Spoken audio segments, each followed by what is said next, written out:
Hello AO community. Good to be back. It is another month of fun activity here, and wanted to go through the questions and provide some feedback. But I'll give a little history to start with. I have a software company. We do Efficience is the name of my company. We do mobile app, e-commerce, data integration for large kind of custom projects, and we work with big, small companies from like Coca-Cola on down to startups. And a lot of our work is in the Infor space. That's working with a big ERP system where the clients that work with use Infor. We can do a lot of integration. We can add a lot of scripts, do a lot of things to get access to data and so forth. So with that, and previously to that, it was in investments. I had a financial planning that evolved to a money management that evolved into a combination of a mutual fund management, money management type of firm. We went up to $1 billion in assets. Running our mutual fund called the IPS Millennium Fund was our flagship, and we ended up selling that back around 2005 or 6. So wrote it up pretty big, wrote it down again in the early 2000s, and was able to sell for some amount of value, but not what it was worth at the top of the marketplace.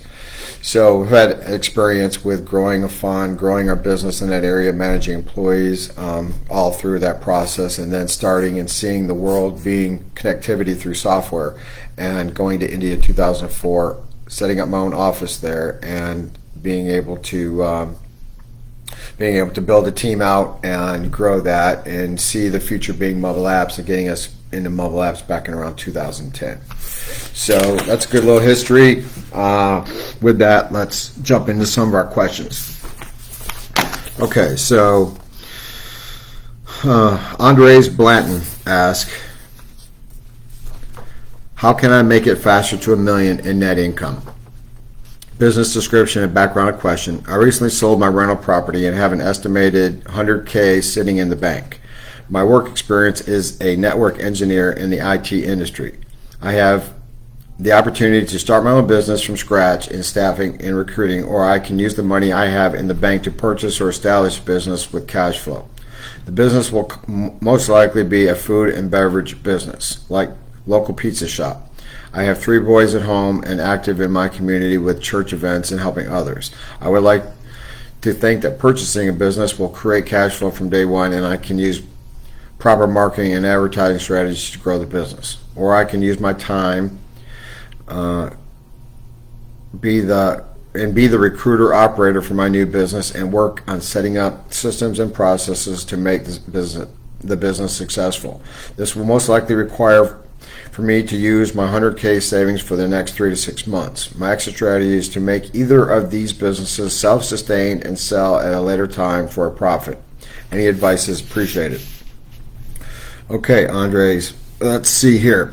I don't know if getting the question of getting how fast to get to 1 million is the best question. So I would propose to you that with asking what the right question may be.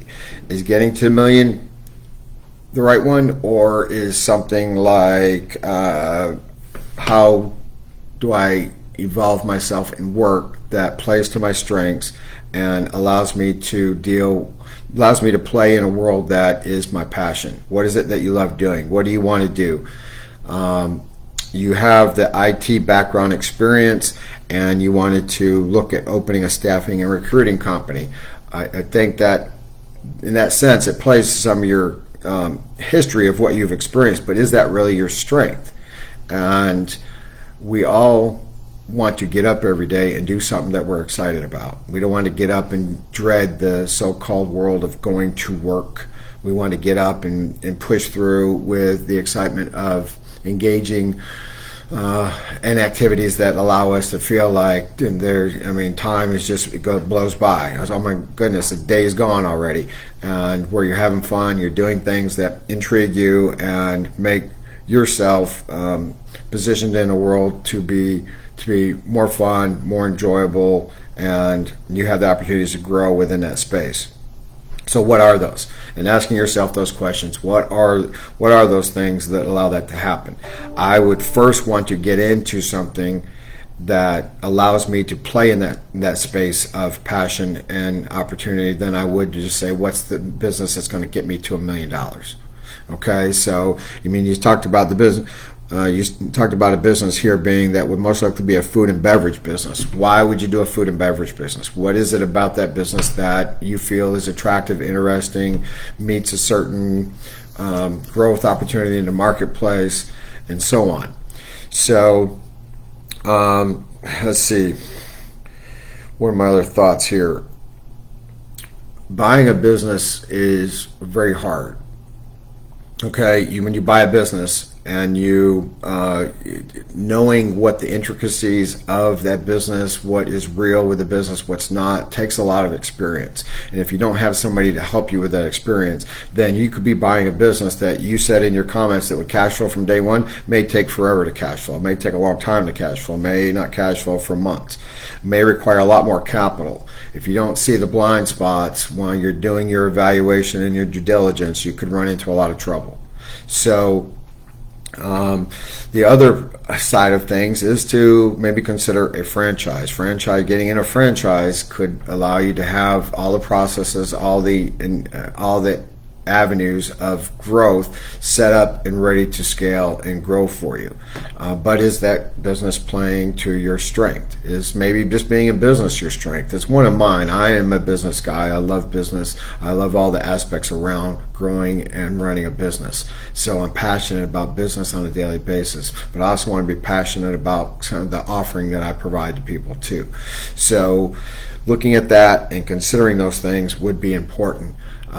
Using your money to, like, if you in asking yourself these questions, if you feel that being a network engineer and having that background and being able to talk with, like, say, a technical side of staffing and recruiting could put you in a really good place. Right now, I know quite a few people that are having a lot of success in the staffing world within, especially focused on the IT environment.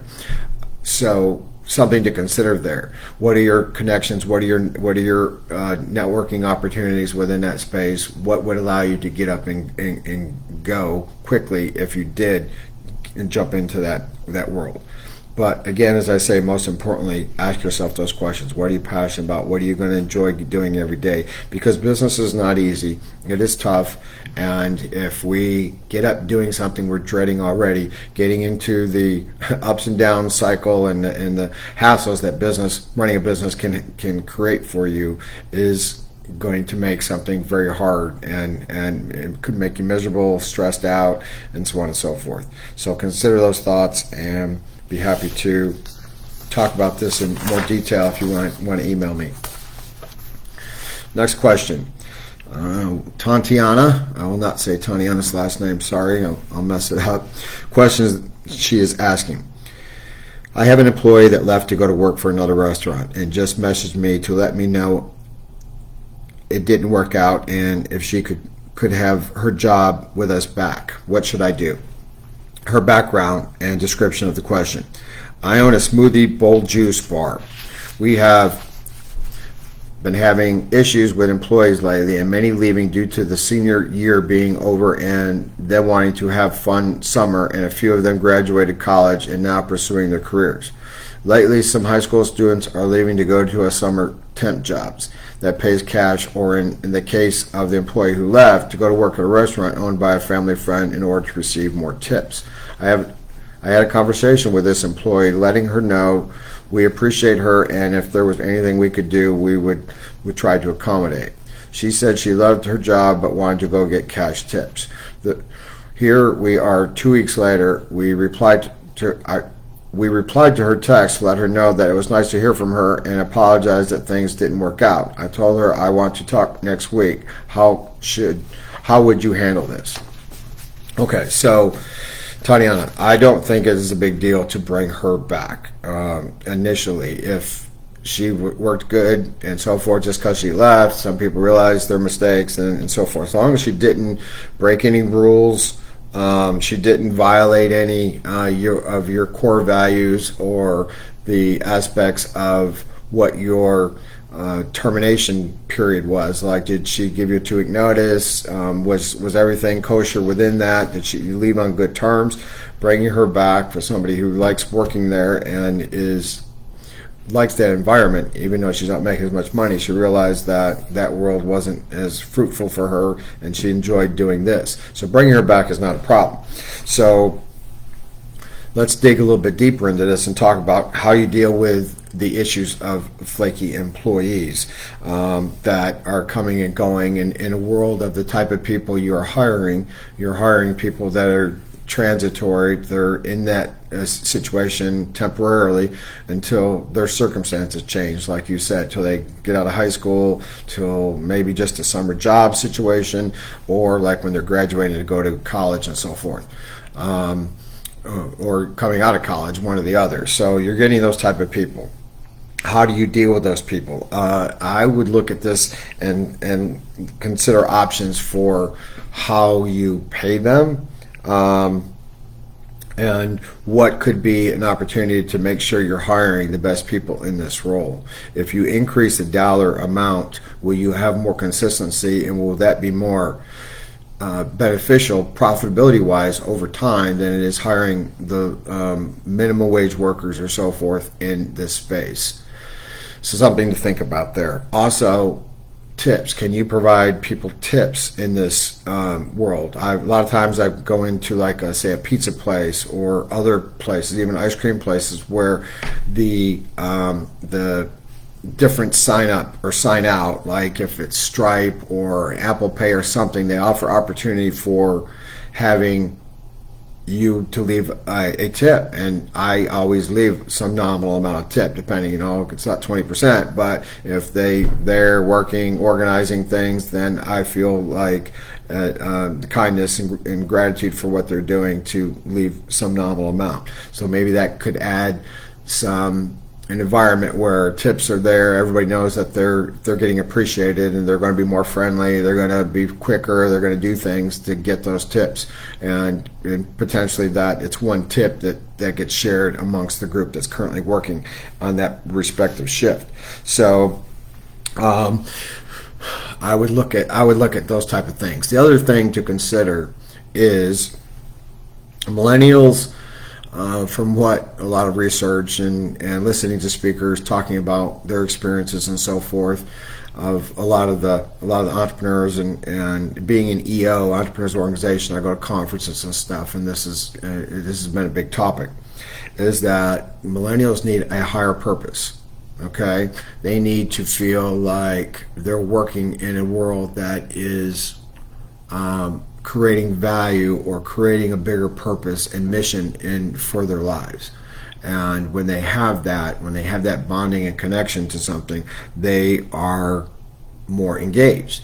So have you thought about creating like a purpose for the company and what you're doing, and that you're a smoothie bowl, juice bar type of business? How is it that you're helping to change the lives of people for the better, to be healthier, to improve incrementally the health of our customers? Something like that these people can get attached to and can be on board with, that you're sharing this mission or sharing this purpose of your company and the core values of the company that may be based around that area, that's going to allow you to give them more buy-in and more engagement. Think about Starbucks. Okay, Starbucks serves coffee, but they have this really great buy-in and mission from a lot of their employees. It's not all employees, because a lot of those employees are making a little bit better than minimum wage, but what is it that drives them? Maybe talking to some Starbucks employees, if you interview any of them, or if they're looking to come to work for you for some reason, or you can just talk to some of those people in a Starbucks, you can get an idea of what drives them, what makes them feel engaged at working at Starbucks. Is it just a job for them, or is there something more? And try to feel that out to give yourself a sense of how you create more identity and more meaning to your business and to the employees that work in your business. So Thanks for that question. Taniana also asked another question. So in this question, she says, should I be concerned about taking my staff on the boat for the day if a few of them are underage? And the business description and background of the question is, we have been trying to come up with new ways to reward our staff. After different recommendations from a few mentors, we are thinking about a big boat party on the lake, trying to figure out if we allow them to bring a guest or limit it to just employees. My husband's biggest concern is the underage employee drinking. We do not want to be liable. Is this a bad idea? Should we think of something else, or how do we handle this situation? Well, I like the boat idea. I've done that with my employees. At times we've had boat outings, and it's a really good bonding. It's a good way to get people out. And if you're having some drinks, it opens people up to be friendlier and engaging and share more things about each other that will connect them to you, the owners, to the other employees, and build more of a family environment for the work group. Now, the underage thing is a touchy situation, so I would just play by the rules of what everybody else to deal with. If you're under 21, then you can't drink, okay?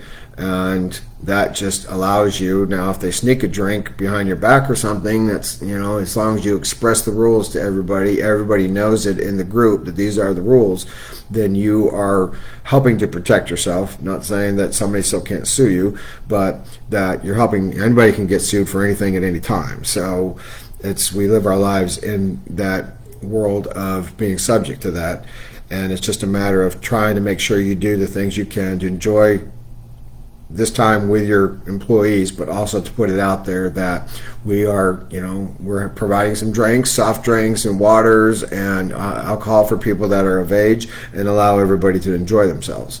So I would look at it in that way, following the basic rules that are out there, and just be legal, and don't put yourself in any kind of sketchy situation that could open up doors for that. So it's something to be concerned about. I think it's easily managed by just letting employees know that if they're underage, they can't drink, and work with that so that you guys can have a great time and have a good bonding experience. Next question, Derek Lacrone. Derek asks, when should I consider bringing partners for my business? This is the background description, business description and background is, this is a learning system that will be primarily developed via an app, and we have web access as well. Thank you. So Derek, I only think there's a few reasons that to bring somebody into a company as a partner, and that is, one big one is to raise capital. Okay, if you need to raise capital, bringing a partner in that can provide financial funding, if you are in trouble with that, then that would give them ownership and bring them in to help you with the company.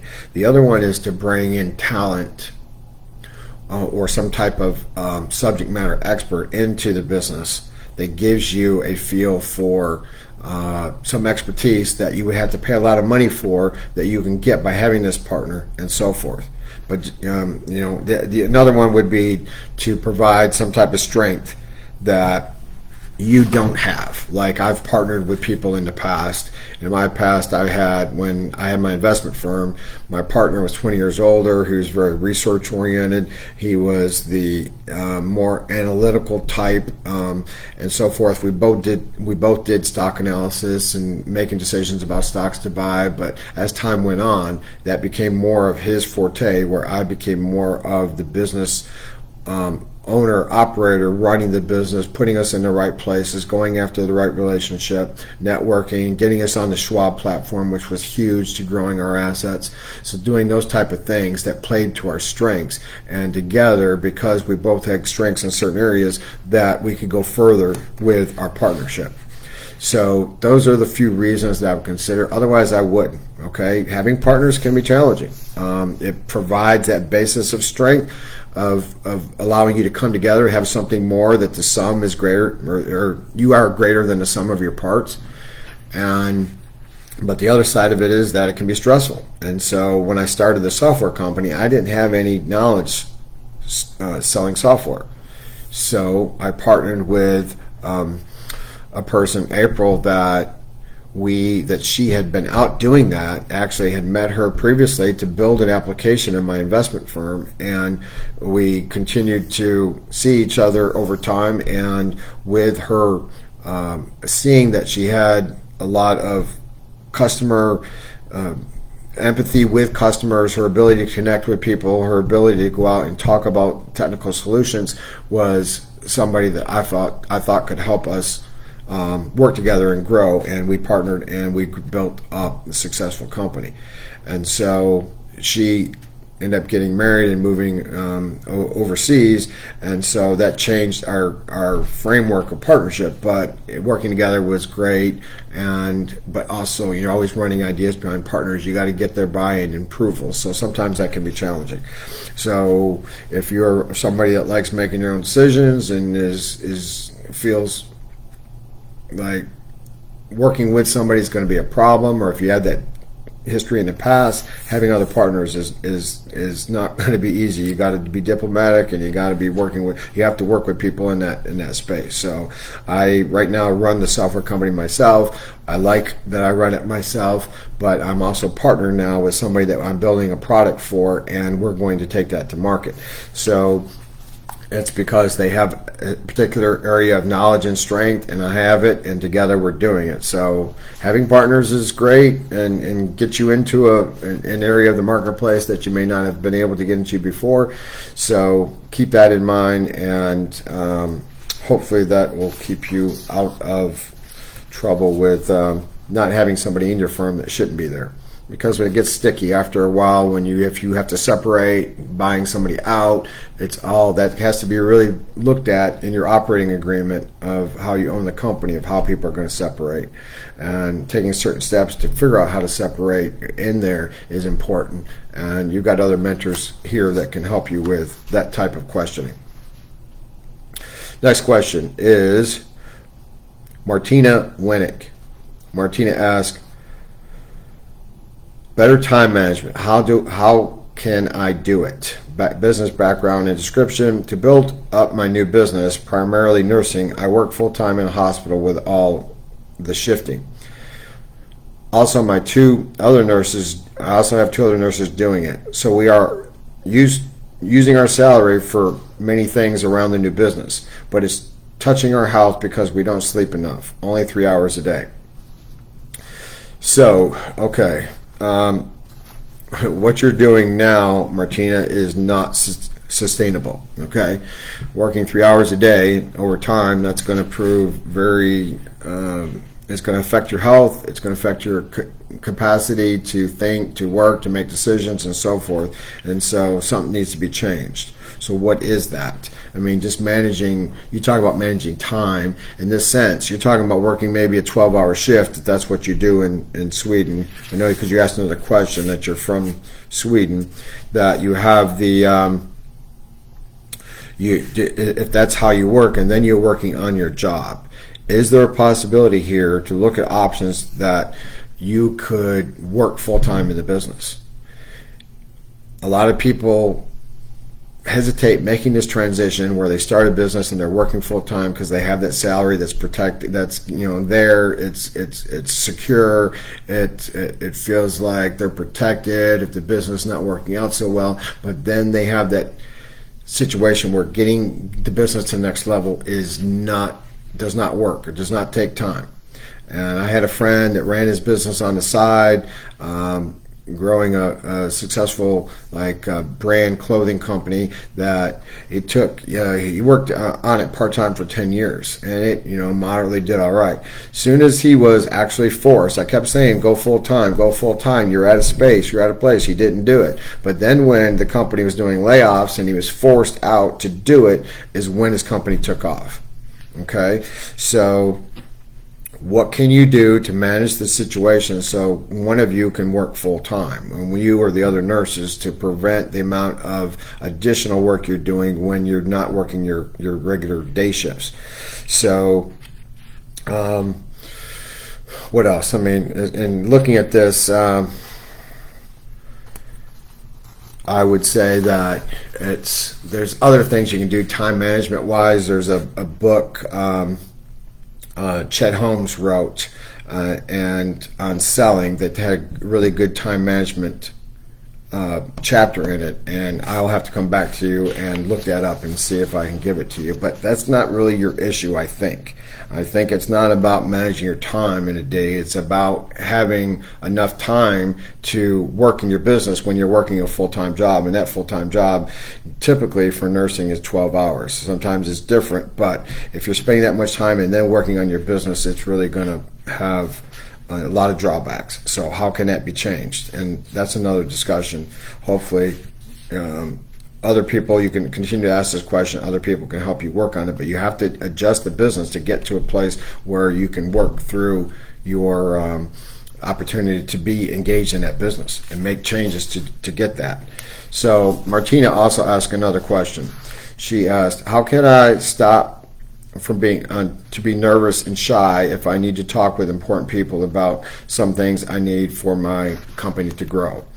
Business description, background, primary nursing, taking care of patients at their home after hospital or accident or disease. So in this situation, we all get nervous in certain areas of our life of engagement, and a lot of the times for that nervousness is that we have lack of knowledge to make us feel confident so that we don't get nervous, or we have fear of standing up in front of people and talking to them that we're going to say something stupid or wrong and make ourselves look foolish, which causes us to be nervous. So when we have that confidence that we know what we're saying and what we're going to talk about, it takes away the nervousness. So in your situation, it sounds like you're talking more to one-on-one people, okay? How do you gain the knowledge then of the particular type of interactions you're having? With what you said in the previous question, you're working a lot and working way too much to try to have some of the time to grow some of your knowledge in certain areas. So let me just give you an example. If this was a banking person that you needed to talk to, okay, you're a banker, or you needed to get a loan, or you needed to do something with your bank, and that was that type of person that you were talking to at the bank was going to make you nervous, then what could you do about it? Well, a lot of it may be what questions do I ask? I don't know how they work, how they operate. So maybe you have a particular relationship right now with a bank, and if you go talk to them, you don't want to make yourself look stupid, or you don't want to get turned down for a loan. So what could you do? One of the things would be is to go talk to other banks, okay? Now, these are just banks that you don't have a relationship with, but you could go talk to them and say, hey, I'm thinking about setting up my account here. I'm thinking about getting a loan. This is my business. See and get engaged with the type of questions they ask you, the type of things that they are looking for, and just having that interaction to help build your knowledge and comfort. And you do that with multiple banks. Then you turn around and come back, and with that comfort of knowing what they ask you, getting the answers, taking the question they asked that you didn't have answers, and getting them and going to the next one, builds up that level of knowledge and comfort and confidence so that you can go to the next person and you can talk to them about this situation and take away that nervousness, and on into other areas of people that you would be talking to in business. Okay, so it's really about getting your knowledge and your confidence up with what you know and what you're talking about. And a lot of this is that you're in a situation where you're not supposed to know everything. You're going to these people to help you. Hey, Mr. Banker, Mrs. Banker, I am thinking about a loan. I've never done this before. Can you help me with this process? How does it work? Okay, you're not supposed to know. You ask them that, and just like a teacher relationship, you don't go in to sit in a classroom all nervous that you don't know. You're there to learn, so they're to teach you. And so by putting yourself in that situation where you're not having to worry about knowing everything could help a lot on any nervousness that you may be dealing with. Okay, so one more question from Martina. Martina asked, how to get stronger in motivating myself? Business description, I run a home health care business in Switzerland. I am a nurse by trade. Doctors and hospitals refer patients to me, and I bill the insurance company for services we provide. Sometimes feel I lose motivation and direction. How do I stay on track and keep motivated and moving forward? So, as I talked about a little bit before, one of the things with a couple of the previous questions would be to have a purpose. What is your purpose with who you are and what you're doing? Being a nurse and being in this space, did you grow up with the idea that helping others was kind of made you feel good, made you feel kind of confident in who you are and where you are going in life? And with that, is that kind of like your purpose? So other things in this space of like you trying to grow a business, what is your purpose with that business? Okay, do you want to reach a certain level? Do you want to help so many people? And a lot of times thinking about some of your goals with your business helps you to be motivated to get to that level. Like what is a lot of it in business is talked about is in the form of a BHAG, big, hairy, audacious goal, coming from Jim Collins and his work in Good to Great. The book he wrote, Good to Great, which is one of the best business books to read. If you have not read it, I recommend anybody watching this to read Good to Great. It's a phenomenal understanding about how to make the big picture aspects of a business work. And so by having a big, hairy, audacious goal, your BHAG, what you have the ability to do is to plant something. A big, hairy, audacious goal is a goal like 10 years out, 15 years out, 20 years out. What do you want to be? I want my company to take care of 1,000 people. I want my company to take care of 10,000 people over by the time 2030 or 2035, we are going to serve 1 million people. What are these big, audacious goals? Like, John F. Kennedy in 1960 saying that by the end of this decade, by when we get to 1970, we will put a man on the moon.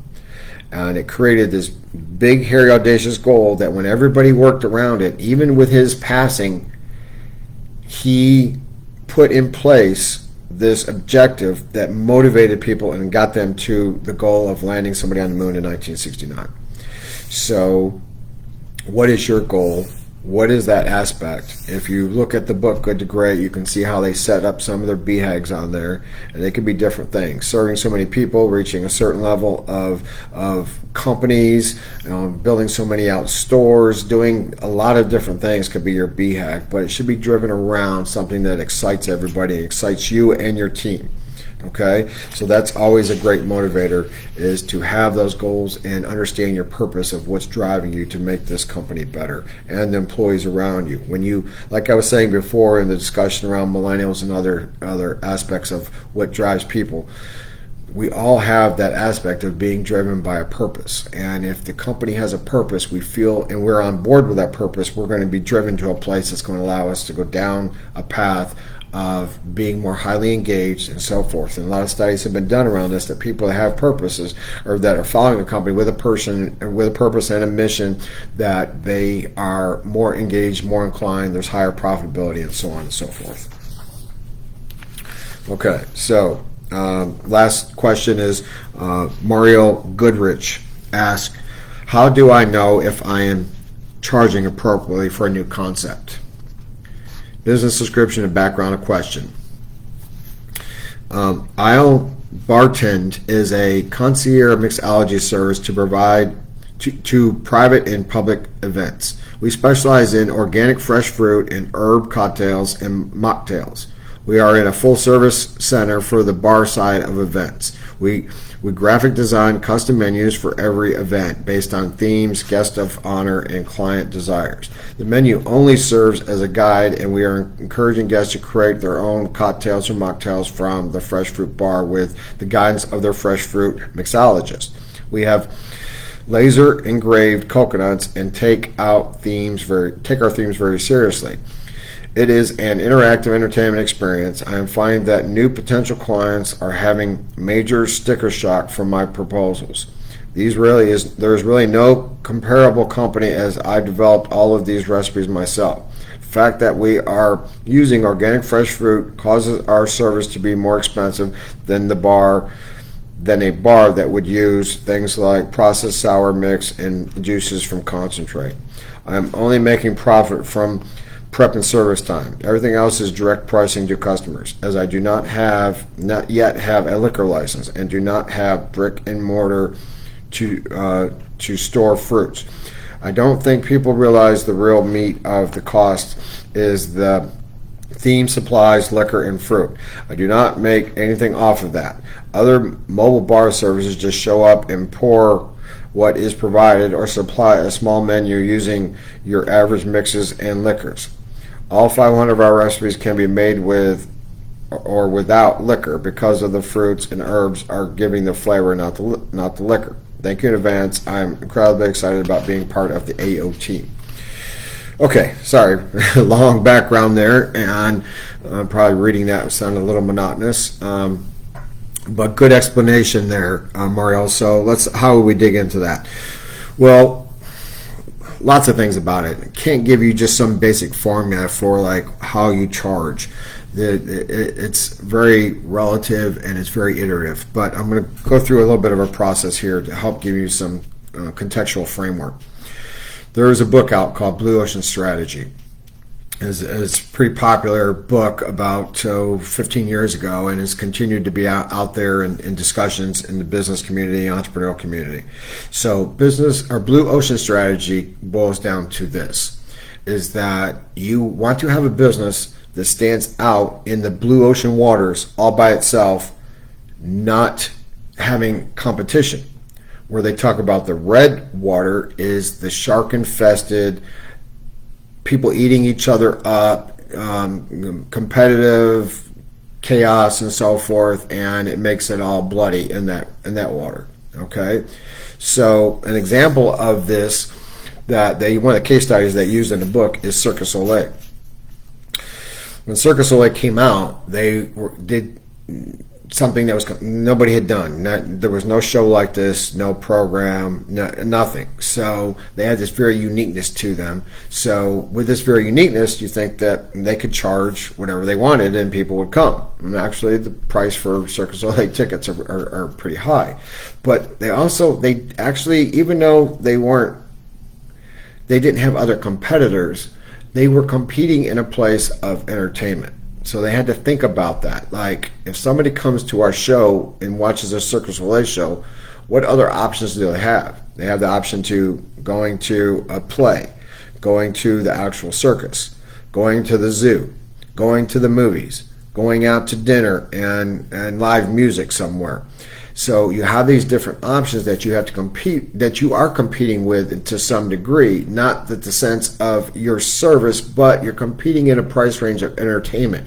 How do I price my product so that people will come to me when they have these other options that they can still go after to do? They can spend their evening doing these other things. So you have to consider that. And here is, you're thinking about your business. You got this brand new idea, so on and so forth. You're putting your proposals out. People are looking at them like, wow, that's just way too much. And in that sense, you're providing this very unique concept, and that's sellable. You can create a story and so forth around what you're doing, but it also has to be done with the fact that, well, I can have this service with I'll bartend, or I can just call a regular bartender in. Okay, now they're looking at this price difference. They're saying, well, yeah, I'll pay a little bit more for something, but I'm not going to pay that much more, maybe considering some of the feedback you were getting from people you're talking to. With that, you got to factor that in, and you got to make some adjustments. So one of the things on here is that you probably realize this, but the majority of money out there made in this world, food service business, is in alcohol. If you go through studies, you talk to different owners and so forth, that they're going to be like, the majority of our money is made. We have people come and buy our food, but we make our money on our alcohol. And so, do you have the ability to get a liquor license? And if you do, then you can make a lot more of the money on the alcohol, given your unique concept and your approach, and you don't have to increase the price as much, and everybody would win in that situation. Okay? Maybe temporarily you have to work within this space of not having a license before, while you work through the process of getting your license, but in the meantime, What is it that you can be doing to charge pricing and so on and so forth? Well, it's got to be, you can do some A/B testing. You can say, with this approach and this story, I'm going to provide this price. And you give it to somebody, and you give somebody else a little bit difference of the story, and you see how they react to the story being told a little bit different with the same price, or you give them the same story and different prices and see how they react to that. And so it's a testing environment called A/B testing, and Amazon does it all the time. They'll send out to a certain group of people, maybe on part of geographically or certain criteria through buying, like income size, or like male or female, or college or professionals and so forth. And they'll send out one message with one price and one aspect of that product, and they'll send out another one with another price, and they'll see what sells more. And whatever sells more, they focus more energies around delivering that message and that pricing to people. So that could be a way to try to test this out and get a feel for it, and go after looking at this in the space of a blue ocean strategy, which you're creating here. It looks like you're out there in a space that other people aren't playing in. You got these unique recipes and mixology type of drinks, and when you play to that space, you got to tell that story in a way that's going to amp up the story so that people are willing to pay more. But there's only so much more that people are going to pay. Like if it's going to cost them $500 to get a bartender, they're probably not going to pay $2,000 to get this service in place, because it's just that much more of a step up above what their expectations were and what they were going to pay. Okay, unless you're working in an environment where there's so much money, and like certain conferences, certain events will have a big budget of things that they want something new and different. So they would bring you in, paying you more money, and giving their clients a top-notch, higher grade, more unique experience.